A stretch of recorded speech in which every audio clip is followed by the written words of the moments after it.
In the 12th year of King Xerxes, in the first month, the month of Nisan, they cast the board, that is, the lot, in the presence of Haman to select a day and month.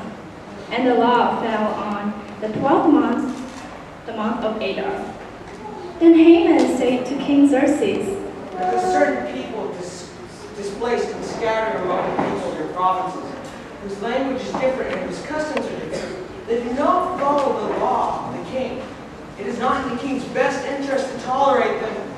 If it pleases the king, let an edict be passed to destroy them, and I will put 10,000 talents of gold into the royal treasury to pay for the men who carry out this business." So the king took his neck ring from his finger and gave it to Haman, son of Hammedatha, the Agagite, the enemy of the Jews.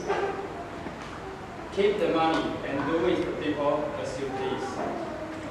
Then, on the 13th day of the first month, the royal secretaries were summoned. They wrote out in the script of each province and in the language of each people all Haman's orders to the king's satraps, the governors of the various provinces, and the nobles of the various peoples. These were written in the name of King Xerxes himself and sealed with his own ring. Dispatches were sent by couriers to all the king's provinces, with the order to destroy, kill, and annihilate all the Jews, young and old, women and little children, on a single day, the 13th day of the 12th month, the month of Adar, and to plunder their goods. A copy of the text of the edict was to be issued as law in every province and made known to the people of every nationality, so they would be ready for that day. Spurred on by the king's command, the couriers went out, and the edict was issued in the citadel of Susa. The king and Haman sat down to drink, but the city of Susa was bewildered. When Mordecai learned of all that had been done, he tore his clothes, put on sackcloth and ashes, and went out into the city, wailing loudly and bitterly. But he went only as far as the king's gate, because no one clothed in sackcloth was allowed to enter it. In every province to which the edict and order of the king came, there was great mourning among the Jews, with fasting, weeping, and wailing. Many lay in sackcloth and ashes. When Esther's maids and eunuchs came and told her about Mordecai, she was in great distress. She sent clothes for him to put on instead of his sackcloth, but he would not accept them. Then Esther summoned Hathach, one of the king's eunuchs assigned to attend her, and ordered him to find out what was troubling Mordecai and why. So Hathach went out to Mordecai in the open square of the city in front of the king's gate. Mordecai told him everything that had happened to him, including the exact amount of money Haman had promised to pay into the royal treasury for the destruction of the Jews. He also gave him a copy of the text of the edict for their annihilation, which had been published in Susa, to show to Esther and explain it to her, and he told him to urge her to go into the king's presence, to beg for mercy and plead with him for her people.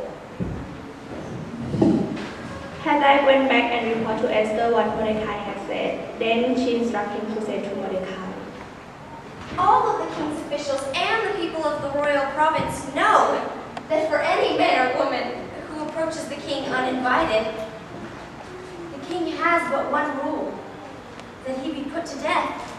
The only exception is for the king to extend the gold scepter to him and spare his life. But 30 days have passed since I have gone to see him." when Esther were reported to Mordecai, he sent back this answer. Does she think because she's in the king's house that she alone of all the Jews will escape? If she remains silent at this time, the deliverance for the Jews will arrive from a different place, and her father's family will perish. And how is it that now she rises to royal position for such a time as this?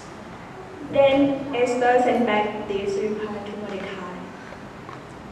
Gather together all of the people, all the Jews that are in Susa, and fast for me. Do not eat or drink night and day, and I and my maids will do so as well. And when this is done, I will go to the king, even though it's against the law.